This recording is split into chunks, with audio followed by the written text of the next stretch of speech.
So it's Friday evening, almost Friday evening. We're in Amsterdam, so we have to talk about drugs, right? So we make a next generation seal. We actually make this device, which is on the LoRa wall outside, and you can all have a closer look at later on.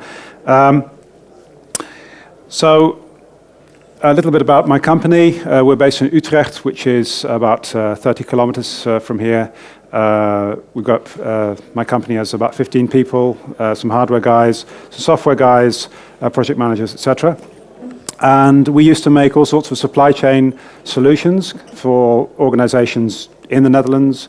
And then about 2.5, 3 years ago, we got involved with IoT. And we've been doing experiments and implementations with LoRa and other networks since. So the problem that we're trying to tackle is that if you have, well, let me start by asking people, who's had a banana today?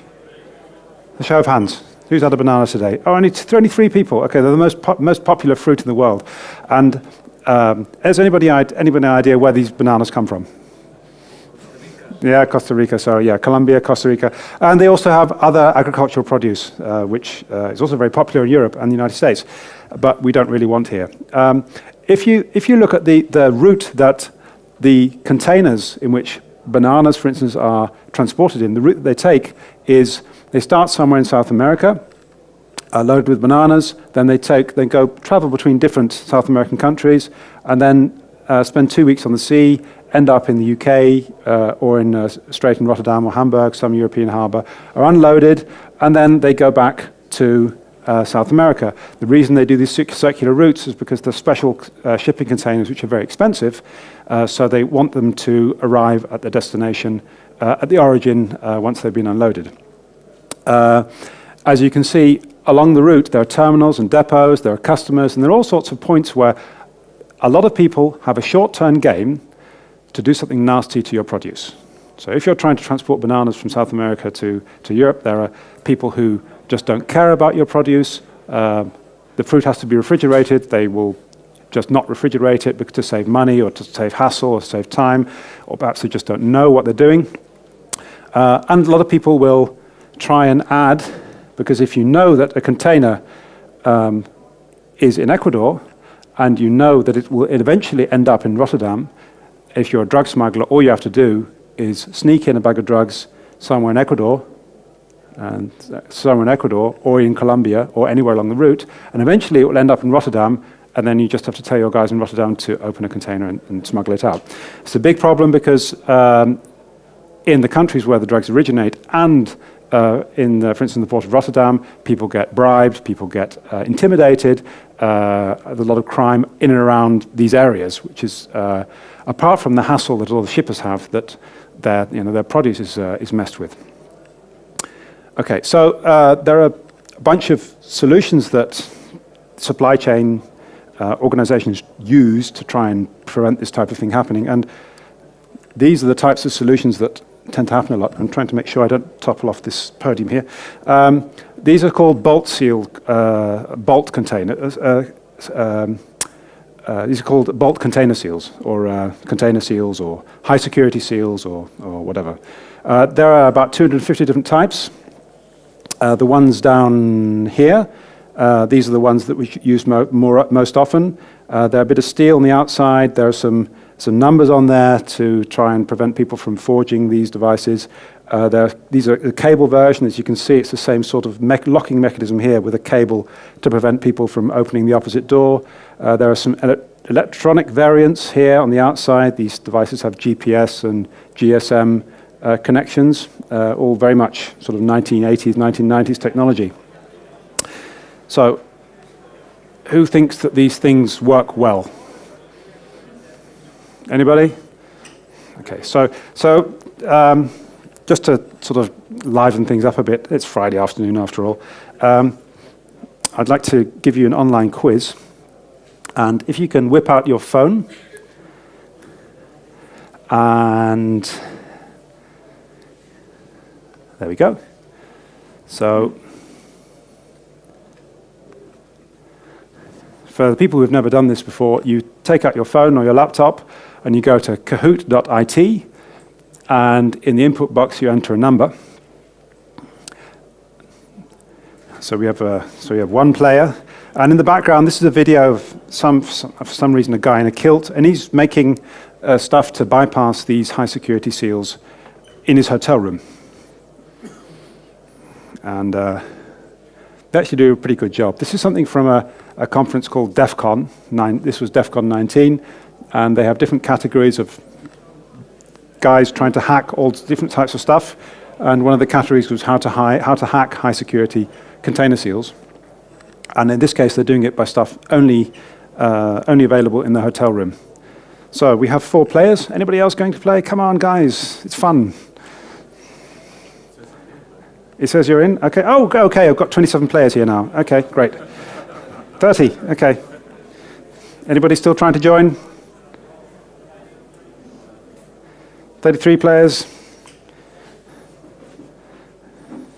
Ooh, 36 players. Okay. 38.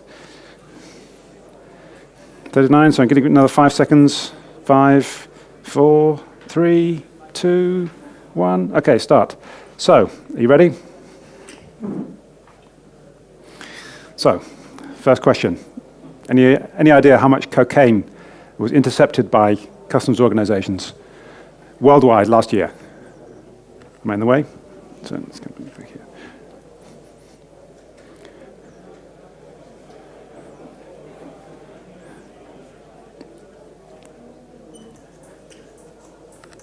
Oh, I got sound now. Okay.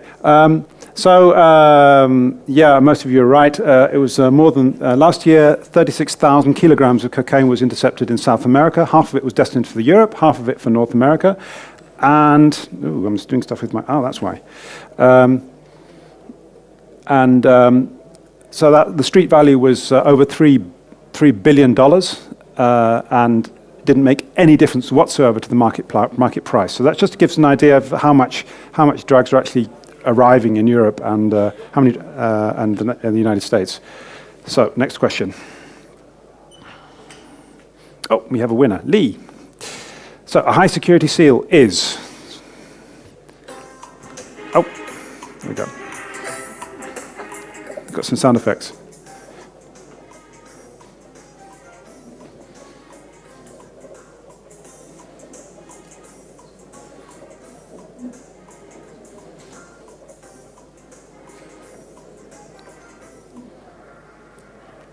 Okay.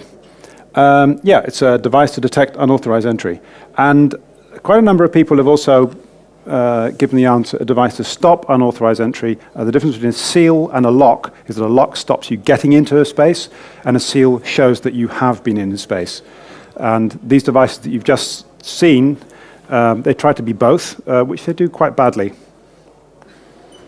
So you've got a D3B who is now ahead of the pack. Okay, so how do you inspect these devices? Any ideas?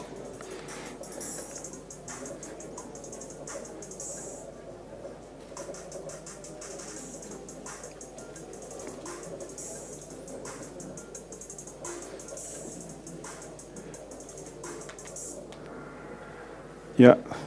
So it's pretty mysterious and more or less evenly distributed over different answers. And the reality is that most people in supply chains don't know either. So some people, it's got a seal on it, yeah, fine. Some people, they'll note the seal number and think that's safe. But in fact, if you listen to the US Customs CTPAC, which is counterterrorism, whatever, they have at least 7 points just to inspect a bolt seal on a container, which takes about 10 minutes. And if you think about the volume of containers entering different harbors, it's just undoable. Okay, so, Ala is now ahead of the pack. Okay, so how long does it take to bypass one of these seals without an expert from customs noticing?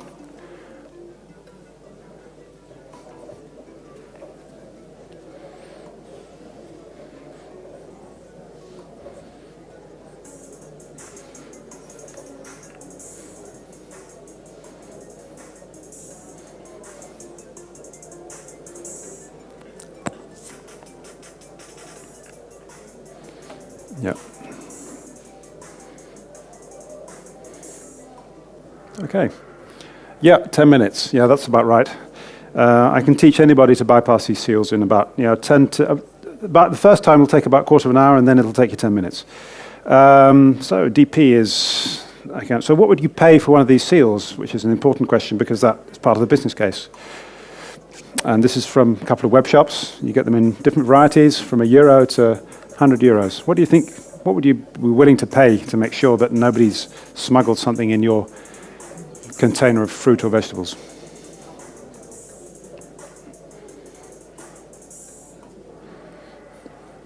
More than 50 euros, a lot of people. That's interesting. So it turns out that in supply chains, the margins are very, very low, especially in the imports of fruit and vegetables. So most seals cost $1 or less. So great. So DP is a winner. I'm not going to give you a prize or anything. It's just to give you some background on this subject matter. Okay, so now you know everything about drug smuggling. Here's some facts. This is some research done by some guys who wanted to know that if you dismantle an atomic bomb and put the parts in a shipping container, how do you know that nobody's taken out the parts of the atomic bomb? So they did some research on 250 different types of seals. It turns out that they could easily defeat 95 or 96% of these seals, regardless of price, within a quarter of an hour. And that was just the first time they used it. And they didn't use complicated stuff. They just used a hammer and a saw and maybe some welding equipment, stuff which is readily available in most ports. Worse still, all this information, that was 20 years ago, and all this information is now online in 30 different languages. So we decided that we could do better. And what we came up with was our device, a babbler. And we applied two innovations. The first is we separated the lock from the seal. So by doing that, we can make a much better seal because we can concentrate on the seal. The seal is placed inside the container and is protected by the lock on the outside. And that makes it conceptually and practically much harder to do anything nasty to our seal. The second is that we have a device with some cryptography on it, which makes it very difficult to fake an inspection. So you can't say, yeah, I've inspected that container while outside it was raining and I didn't really want to do it. You have to actually go and inspect the container because the device transmits some wireless signal and knows that you've been in the proximity. Okay. So we thought this was a good idea, but then, who are we? So we gave it to Dutch Customs. This is a guy from Dutch Customs, and this is one of the prototypes of our device. They tested it for a couple of weeks in Rotterdam Harbour in their testing grounds, and they thought this was a really good idea. So we have a demo kit, which I haven't got with me today, but this is our demo kit, and they present our solution as what innovation in the customs domain should look like in the 21st century. This is the King of Holland for those of you who aren't familiar with the Netherlands. This was one of our pilot projects that we did together with Flora Holland. Flora Holland is the largest auction house of flowers in the world. More than half of the flowers, fresh cut flowers and plants in the world are auctioned or sold through Flora Holland. And they were doing experiments with importing flowers from Kenya into Europe. So flower farms are up here near Nairobi. They go into a refrigerated shipping container. That goes on a truck, and the truck then drives to the port of Mombasa, where it's put onto a ship. So when the shipping container arrived in the port of Mombasa, an inspector here saw this on his device, on his smartphone. So he could see a temperature spike. He questioned the driver what happened, and the driver said, well, I drove over a bump, and then I wanted to see whether all the cargo was still in the same place where nothing had fallen over. But we could see that the shipping container had remained closed because the seal was intact. So the driver was lying, and it took us a while to figure out why. It turns out that this is the home village somewhere of this driver, and this is literally in the middle of nowhere. I mean, there are elephants and lions just around. The Serengeti is around here. So this driver stopped at the village where he lived, and turned off turned off the refrigeration on the shipping container to sell off the diesel that was powering it on his local market. So he was stealing fuel to make more money than he was driving, which is potentially catastrophic for the shipment, because if the refrigeration fails, you lose all the cargo, which is worth about 40,000, 50,000 euros in market value. So he managed to catch the driver, and the process could be improved. So this is how it works. It's a very simple device. It goes on the inside of the shipping container. You close the door, take out a smartphone, activate it. So actuation is through Bluetooth low energy, and then you monitor online, and this is where LoRa part comes in. The device sends out a LoRa signal every so many minutes to give a status update about the conditions inside.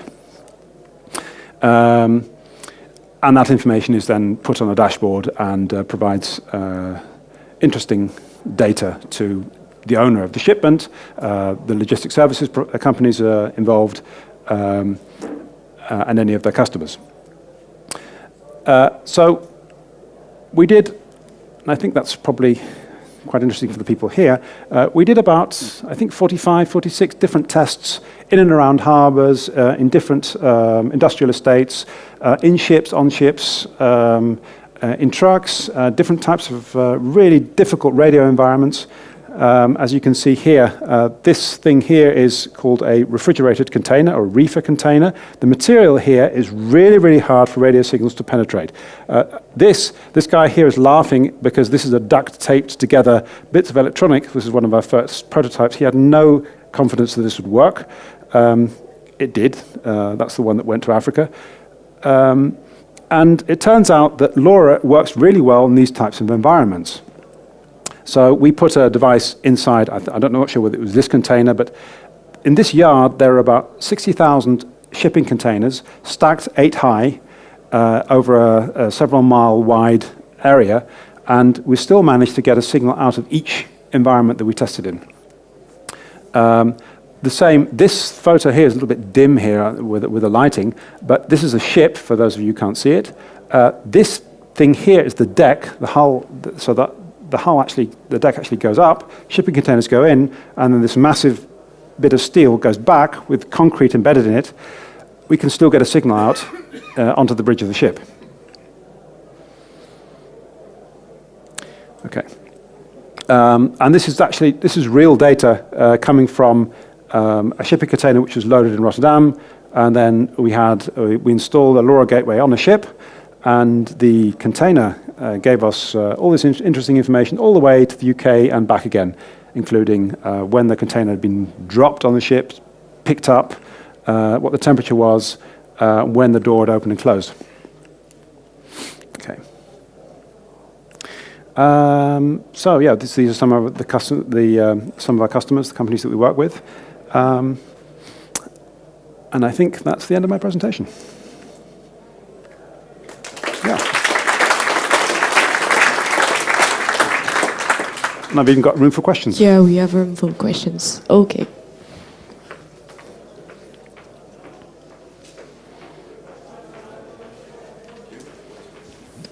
So, Robin, thank you very much. Great use case. How do you get the whole ecosystem managed? So how do you install a gateway on the ship, get the signals on the harbor, and manage all the different systems? Yeah. So the question is, how do you maintain connectivity over the entire supply chain?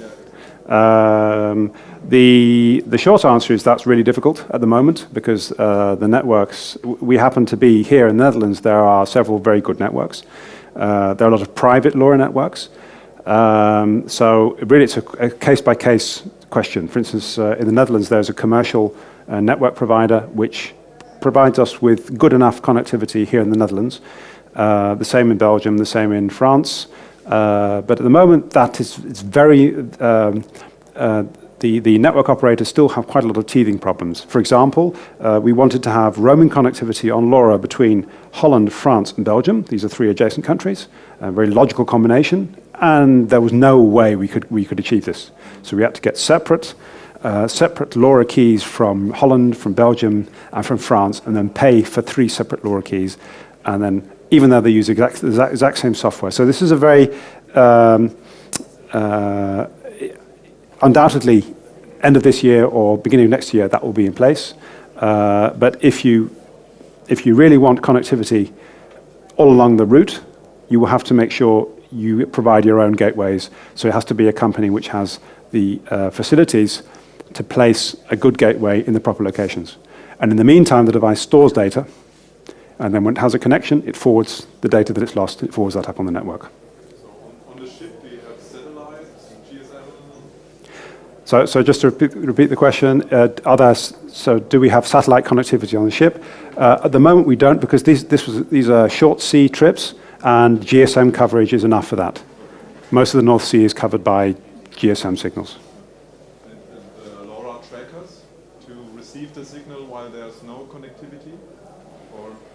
I don't understand the question. Oh, sorry. I mean, there are like LoRa trackers available, so if there's no connectivity to any kind of network, they are collecting the LoRa signals, and then you can download them, or?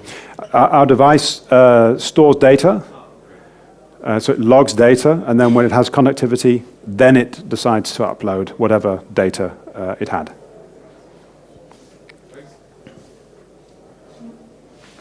How much is it? How much? So quick question, how much does it cost? That depends on the volume. I'm sure you've heard that answer before. So yeah, but it depends very much on volume. Yes. Hello. You sort of put forward 2 constraints or challenges, which were like the $1 per lock, so the cost, and the other one was that people could be corrupted or be forced to allow to do this. So did you solve either of these challenges with this technology? We're certainly not going to solve the $1 challenge because there's no way in the foreseeable future that we can have a device It that looks costs $1. reusable, so... Oh yes, the device is reusable, yeah. So it might actually fix it. Yeah, but then you still have to quite a lot of reuse for the same cost of a... The problem with something being $1 is that it's $1 because nobody really wants to care about it. So, if it's $5, then maybe someone actually has to make an investment if there's a large. But so it's $1 is like a postage stamp or something. You don't really care about the cost. So this is very much a niche solution. So if you know that you're in a part of the world where there is a lot of theft or smuggling, then it's relevant, and then you're probably willing to invest more for that solution. I think that was the first question, and I've forgotten the second. Do you see on the outside of the container that the device is inside? No. There's no seal, or there's the regular seal, but not anything. There's no antenna, nothing on the outside. Okay, so you can put some in some containers and scare off everyone to open one because some of them might. Okay. Yeah. And the last one. Yeah, we are in a LoRa event, but what about using Sigfox? They have mostly global coverage. So the question is, why didn't we use another network connectivity type?